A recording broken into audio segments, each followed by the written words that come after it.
zaman kelam, ketika Israel hidup dalam bayang-bayang musuh yang kejam, Tuhan memilih seorang pria yang paling kecil dari suku terkecil, seorang pengecut di mata dunia, tapi seorang pahlawan di mata Tuhan. Bukan dengan pedang, bukan dengan kekuatan pasukan, tapi dengan iman yang membara dan ketaatan yang tak tergoyahkan. Gideon memimpin hanya 300 prajurit untuk menantang lebih dari 135.000 tentara musuh. Ini adalah sebuah kisah legendaris tentang keberanian, ketaatan, dan mujizat di tengah kemustahilan. Gideon dan 300 prajurit, saat iman kecil, menumbangkan kekuatan besar. Sejarah penuh dengan pertempuran legendaris, tapi hanya sedikit yang benar-benar luar biasa. Seperti sebuah pasukan kecil yang hanya terdiri dari 300 orang, namun berhasil mengalahkan kekuatan musuh yang berjumlah lebih dari 135.000 tentara. Ini adalah kemenangan yang menentang semua logika militer, sebuah kemenangan yang tampaknya mustahil. Inilah prestasi terkenal dari Gideon. Namun, kejutan nyata dari kisah ini bukan hanya soal pertempurannya, melainkan pada pria yang dipilih Tuhan untuk memimpin. Kita terbiasa membayangkan para pahlawan besar dalam Alkitab sebagai raksasa iman, pria dan wanita tanpa rasa takut, dan penuh dengan kepercayaan diri yang tak tergoyahkan. Tapi, tahukah Anda bahwa pria yang dipilih Tuhan untuk misi ini, yang luar biasa ini, sebenarnya adalah seseorang yang penuh ketakutan, diliputi keraguan yang dalam dan ketidakpastian. Kisah Gideon bukanlah kisah tentang seorang Superman, melainkan bukti bahwa Tuhan tidak selalu memilih yang paling kuat atau paling berani menurut standar dunia. Sebaliknya, ini adalah sebuah demonstrasi bagaimana kuasa Tuhan disempurnakan dalam kelemahan kita, dan bagaimana Dia bisa mengubah orang yang paling tidak mungkin, paling takut, menjadi alat untuk melakukan hal-hal luar biasa. Hari ini, kita akan mengungkap kisah lengkap dan sisi tersembunyi dari Gideon. Kita akan ikut dengannya, mulai dari tempat dia bersembunyi karena ketakutan, menyaksikan keraguannya, dan tanda-tanda yang terus dia minta kepada Tuhan. Kita akan merayakan kemenangannya yang luar biasa, tetapi juga, dan ini sangat penting, kita akan menemukan bagian dari kisahnya yang sering dilupakan banyak orang. Kejatuhannya yang mengejutkan dan tragis di akhir hidupnya. Bersiaplah untuk bertemu dengan seorang anak laki-laki yang penakut dan menyelami kisah tersembunyi dari monster yang dia takuti dalam dirinya sendiri.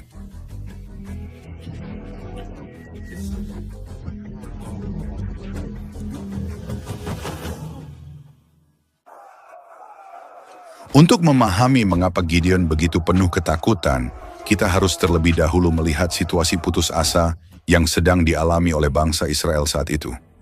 Kitab Hakim-Hakim pasal 6 menceritakan bahwa selama 7 tahun penuh, bangsa Israel ditindas dengan kejam oleh bangsa nomaden yang disebut orang Midian. Setiap tahun saat Israel akan memanen tanaman mereka, orang Midian dan sekutu-sekutu mereka datang seperti wabah belalang dengan unta tak terhitung jumlahnya, seperti pasir di tepi laut. Mereka menghancurkan ladang, mencuri gandum, domba, sapi, lembu, keledai, dan tidak menyisakan apapun bagi bangsa Israel untuk hidup. Rakyat menjadi miskin, ketakutan, dan dipaksa untuk hidup seperti pengungsi di tanah mereka sendiri. Di tengah ketakutan dan keputusasaan inilah, kita menemukan tokoh utama kita, Gideon. Tapi kita tidak menemukannya sedang memimpin pemberontakan atau melatih pasukan. Namun kita menemukan Gideon sedang bersembunyi. Dia sedang mengirik gandum di tempat pemerasan anggur agar tidak diketahui oleh orang Midian.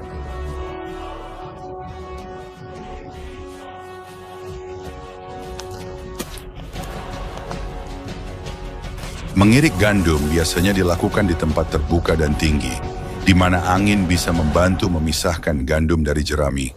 Namun, tempat pemerasan anggur adalah ruang sempit, rendah, yang digunakan untuk menginjak buah anggur. Mengirik gandum di tempat seperti itu adalah pekerjaan yang sulit, tidak efisien, dan sangat tidak nyaman. Ini adalah tindakan dari seorang pria yang melakukan segala cara agar tidak terlihat, berusaha luput dari perhatian, dan dikuasai oleh rasa takut. Dan di sanalah, di tempat persembunyiannya, kita pertama kali bertemu Gideon. Saat sedang bekerja secara diam-diam, malaikat Tuhan menampakkan diri kepada Gideon.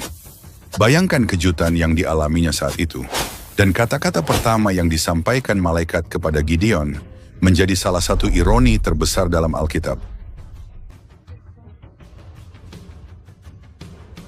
Tuhan menyertai engkau, hai pahlawan yang gagah berani. Pahlawan yang gagah berani, padahal Gideon sedang bersembunyi di tempat pemerasan anggur. Tanggapan Gideon menunjukkan bahwa dia pun heran mendengar ucapan itu. Alih-alih tersanjung, ia menjawab dengan keraguan, bahkan hampir seperti protes. Ah Tuanku, jika Tuhan menyertai kita, mengapa semua ini menimpa kita? Dan di manakah segala perbuatannya yang ajaib, yang diceritakan oleh nenek moyang kami kepada kami? Itulah suara seorang pria yang imannya terguncang oleh kenyataan pahit hidupnya. Dan saat Tuhan memberinya misi untuk menyelamatkan Israel, Gideon kembali menyatakan ketidakpercayaannya dan ketidakamanannya. Ia mengungkapkan bahwa ia berasal dari keluarga miskin di suku Manasye dan merupakan yang paling muda.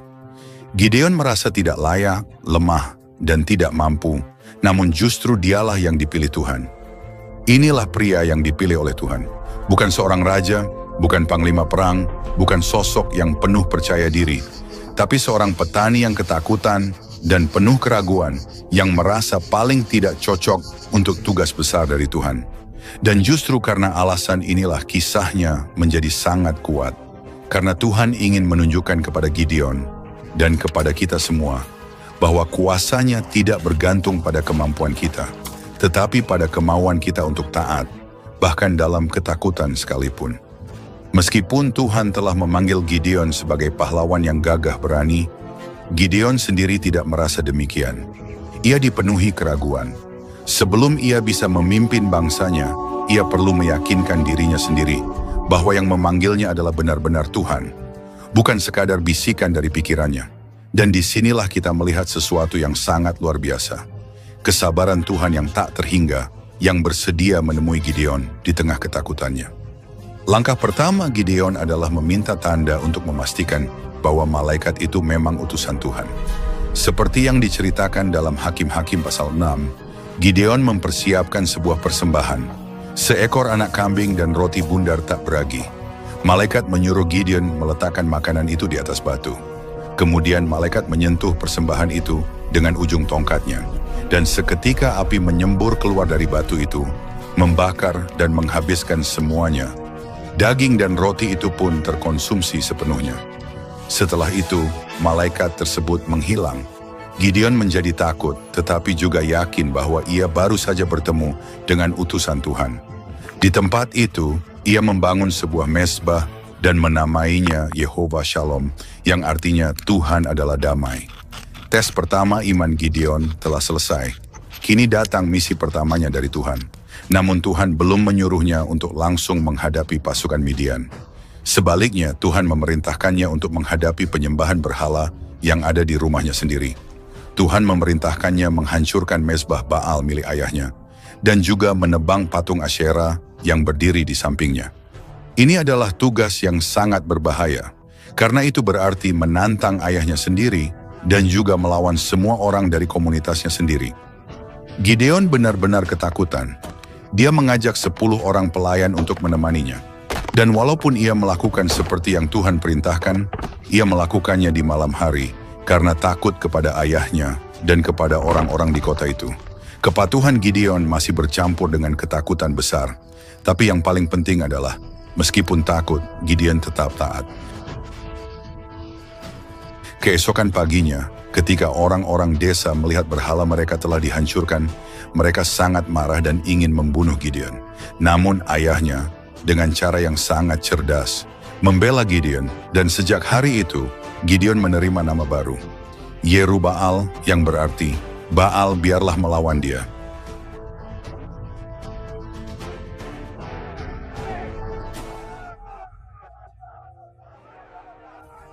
Orang mungkin berpikir bahwa setelah melihat api keluar dari batu, dan setelah dilindungi Tuhan saat menghancurkan berhala, iman Gideon tidak akan tergoyahkan lagi. Namun keraguannya kembali ketika roh Tuhan datang kepadanya, dan ia mulai mengumpulkan pasukan. Beban tugas besar yang akan diembannya membuatnya sekali lagi merasa ragu, dan ia meminta Tuhan satu rangkaian tanda terakhir, yang sangat terkenal hingga hari ini. Ujian bulu domba. Gideon berkata kepada Tuhan, "Jika benar engkau akan menyelamatkan Israel melalui aku, seperti yang engkau katakan, maka aku akan meletakkan bulu domba di tempat pengirikan. Jika embun hanya turun pada bulu itu saja, dan seluruh tanah tetap kering, maka aku tahu engkau akan menyelamatkan Israel melalui aku." Keesokan paginya, itulah yang terjadi. Gideon memeras bulu itu dan mengeluarkan semangkuk penuh air, sementara tanah sekitarnya tetap kering. Namun keraguan Gideon masih begitu besar, hingga ia berani meminta Tuhan satu kali lagi dengan berkata, "Janganlah kiranya murkamu bangkit terhadap aku. Izinkan aku berbicara sekali lagi. Izinkan aku melakukan satu ujian lagi dengan bulu itu. Kali ini, biarlah bulunya tetap kering dan embun ada di seluruh tanah." Dan malam itu juga Tuhan dalam kesabarannya yang luar biasa melakukannya lagi. Bulu domba itu benar-benar kering, sementara seluruh tanah di sekitarnya dipenuhi embun. Tuhan tidak menghukum Gideon karena keraguan dan kelemahan imannya. Sebaliknya, dia melihat hati yang ingin percaya, yang sedang berjuang melawan ketakutan. Dan dengan kasihnya, dia memberikan tanda-tanda yang dibutuhkan Gideon untuk dikuatkan. Setelah semua tanda itu, Gideon akhirnya siap untuk percaya pada panggilan Tuhan dan bergerak maju bersama pasukan yang telah berhasil ia kumpulkan. Namun Tuhan akan menguji kepercayaannya dengan cara yang jauh lebih radikal. Setelah semua tanda tadi, dan setelah merasa mantap dengan panggilan Tuhan, Gideon meniup sangkakala dan berhasil mengumpulkan pasukan dari suku-suku Israel. Sebanyak 32.000 orang menanggapi panggilannya, jumlah yang tampak cukup besar dan siap untuk berjuang membebaskan bangsa Israel. Dari sudut pandang manusia, ini adalah awal yang sangat baik, meskipun mereka masih kalah jauh secara jumlah dibandingkan dengan pasukan besar orang Midian. Namun kemudian, tepat saat Gideon sedang bersiap untuk berperang, Tuhan berkata sesuatu yang menentang semua logika militer. "Orang-orang yang bersama engkau itu terlalu banyak untuk menyerahkan orang Midian ke dalam tangan mereka, supaya Israel jangan bermegah terhadap aku." Terlalu banyak? Gideon terkejut dan bingung saat mendengar perkataan itu.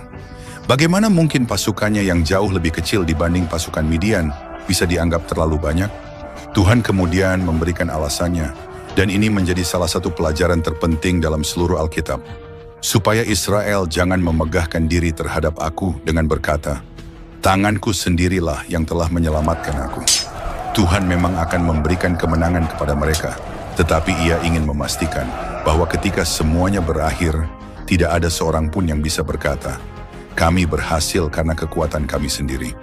Lihat betapa hebatnya strategi kami. Kami punya pasukan yang luar biasa. Kemuliaan itu hanya bagi Tuhan. 10.000 orang melawan lebih dari 135.000 pasukan musuh. Itu sudah tidak masuk akal menurut perhitungan manusia. Tapi bagi Tuhan, jumlah itu masih terlalu banyak. Dan sekarang Tuhan memberi Gideon uji coba kedua, yang aneh dan tidak biasa. Ujian air. Tuhan memerintahkan Gideon untuk membawa 10.000 orang yang tersisa ke sebuah sungai atau anak arus untuk minum. Di sanalah Gideon harus mengamati cara mereka minum. Dan hasilnya mengejutkan. Mayoritas besar, yaitu 9.700 orang, langsung berlutut sembarangan, menundukkan kepala mereka ke air, dan meminum langsung dengan wajah masuk ke sungai. Namun sekelompok kecil, hanya 300 orang, melakukan sesuatu yang berbeda. Mereka berjongkok atau berdiri dengan siaga, menjilati air dari tangan mereka ke mulut, seperti seekor anjing yang minum. Tetap waspada terhadap sekelilingnya. Dan kepada Gideon Tuhan berkata, "Dengan ke-300 orang yang menjilat air ini, aku akan menyelamatkan kamu." 300 orang, bukan 32.000, bukan 10.000, hanya 300 prajurit. Dari sudut pandang manusia, ini adalah misi bunuh diri. Tetapi dari sudut pandang ilahi, inilah saatnya kuasa Tuhan dinyatakan.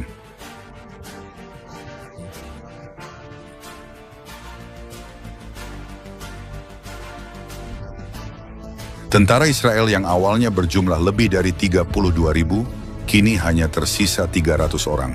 Itu artinya, satu prajurit Israel harus menghadapi 450 prajurit musuh. Logika Tuhan benar-benar bertentangan dengan logika manusia. Ia tidak memilih mayoritas, bahkan tidak memilih mereka yang tidak takut sejak awal. Ia justru memilih sekelompok kecil pria yang waspada, siap dan taat. Semua ini dilakukan agar kemenangan yang terjadi benar-benar tampak ajaib, sehingga tak seorang pun bisa mengaitkannya dengan kekuatan manusia atau strategi militer.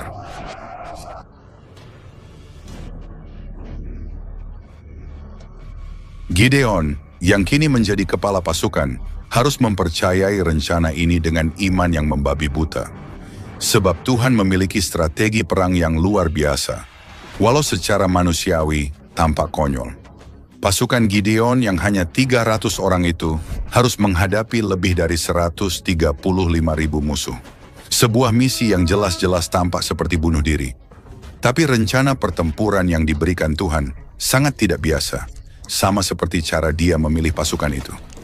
Tuhan tidak memberi mereka senjata khusus atau baju zirah. Dalam Hakim-Hakim pasal 7, disebutkan bahwa perlengkapan mereka sangat tidak lazim. Setiap orang diberi 3 benda, sebuah kendi tanah liat kosong, obor menyala, yang harus disembunyikan di dalam kendi, dan tentu saja tanduk atau sangkakala untuk ditiup. Strateginya bukan didasarkan pada kekuatan fisik, melainkan pada ketaatan penuh terhadap rencana ilahi, yang bagi akal militer tampak konyol dan tidak masuk akal. Tuhan tahu bahwa Gideon, meskipun sudah sejauh itu, masih bergumul dengan rasa takut. Maka sesaat sebelum serangan, Tuhan memberinya dorongan terakhir untuk menguatkannya. Gideon diminta menyelinap bersama pelayannya ke perkemahan musuh dan mendengarkan apa yang dibicarakan orang-orang Midian. Dan di sana, Gideon mendengar mimpi seorang prajurit Midian yang memberitahu kemenangan ada di pihak Gideon, karena Tuhan sudah menyerahkan Midian pada pedang Gideon. Dengan keberanian yang kini dikuatkan oleh Tuhan, Gideon memberi tanda. 300 orang itu melakukan 3 hal sekaligus. Mereka meniup sangkakala dengan keras, menciptakan raungan yang memekakkan telinga. Mereka memecahkan kendi tanah liat secara serempak, menghasilkan suara bergema yang mengagetkan. Lalu seketika, 300 obor menyala dalam kegelapan, menyilaukan dan menakutkan musuh. Dan dalam satu suara mereka berseru, "Pedang Tuhan dan Gideon!"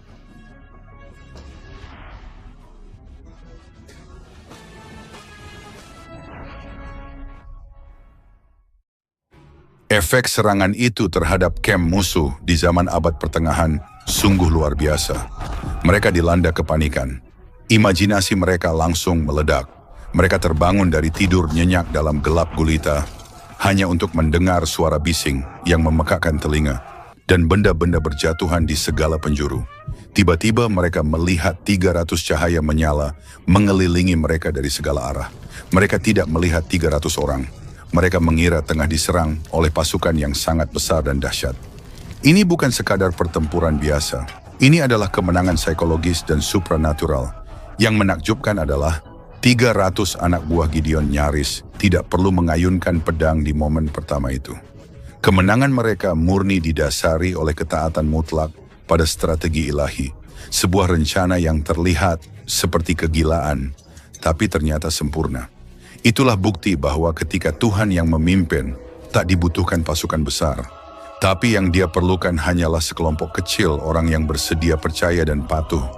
Seaneh apapun rencana itu tampak. Setelah kemenangan ajaib atas orang Midian, Gideon menjadi pahlawan bangsa Israel. Orang-orang yang dipenuhi kasih dan kekaguman mendekatinya dan memberinya tawaran luar biasa. Mereka ingin menjadikannya raja dan menginginkan agar anak-anak dan cucunya berkuasa setelah dia, sebuah dinasti. Tapi Gideon menolak, katanya dengan bijak, "Aku tidak akan menjadi raja atas kamu, dan anakku pun tidak akan memerintah atas kamu. Tuhanlah yang akan memerintah atas kamu. Sebuah jawaban dari seorang pria yang benar-benar mengerti siapa raja sejati. Ia menolak kekuasaan duniawi dan memberikan seluruh kemuliaan kepada Tuhan. Tampaknya ini adalah akhir sempurna bagi anak petani dari Ofra. Namun justru di puncak kemenangan terbesarnya, di saat segalanya tampak mulia, Gideon melakukan kesalahan kecil namun fatal. Sebuah kesalahan yang akan menandai sisa hidupnya dan keluarganya. Mungkin niatnya baik, mungkin ia ingin membuat semacam monumen untuk mengenang kemenangan besar dari Tuhan. Tapi akibat dari keputusannya justru mengerikan.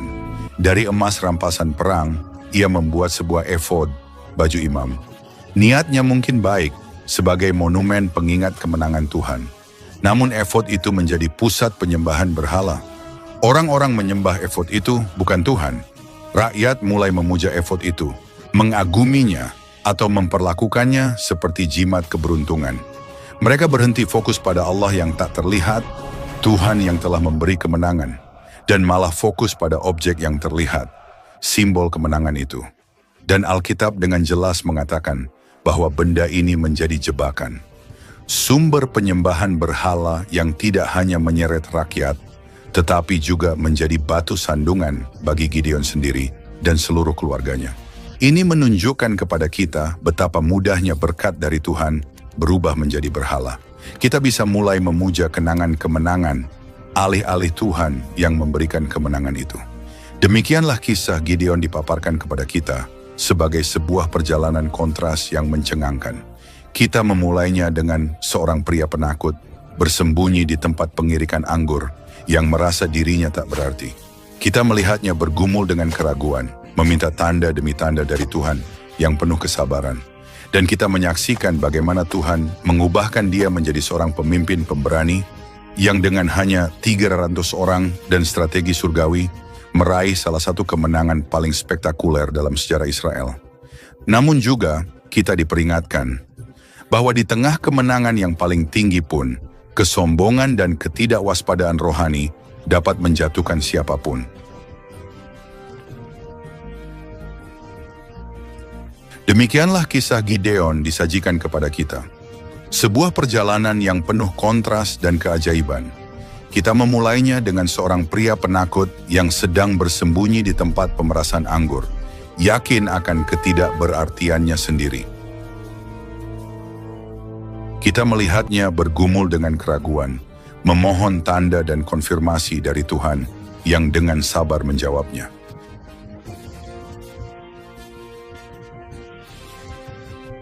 Dan kita menyaksikan bagaimana Tuhan mengubahnya menjadi seorang pemimpin yang berani. Dengan hanya 300 orang dan strategi ilahi, Gideon memimpin salah satu kemenangan paling spektakuler dalam sejarah umat Israel.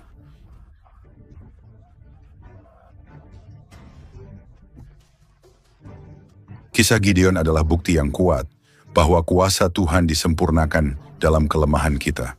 Dia tidak mencari yang paling hebat, paling mampu, atau paling percaya diri menurut standar dunia. Tuhan mencari hati yang rela, walau penuh ketakutan, untuk diisi dengan kuasanya dan melakukan hal-hal yang mustahil. Kemenangan sejati tidak tergantung pada jumlah atau kekuatan kita, tetapi pada ketaatan dan ketergantungan kita kepadanya. Pelajaran dari hidup Gideon ini bersifat ganda. Di satu sisi, ini adalah pesan kemenangan besar. Tak peduli seberapa lemah atau takut dirimu, Tuhan dapat memakai kamu untuk melakukan perkara luar biasa, jika kamu percaya kepadanya.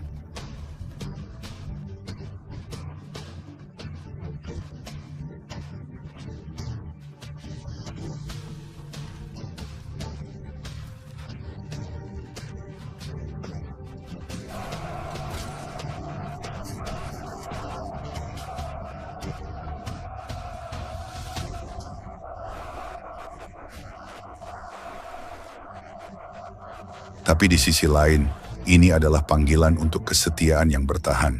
Jangan biarkan kemenangan yang Tuhan beri berubah menjadi berhala.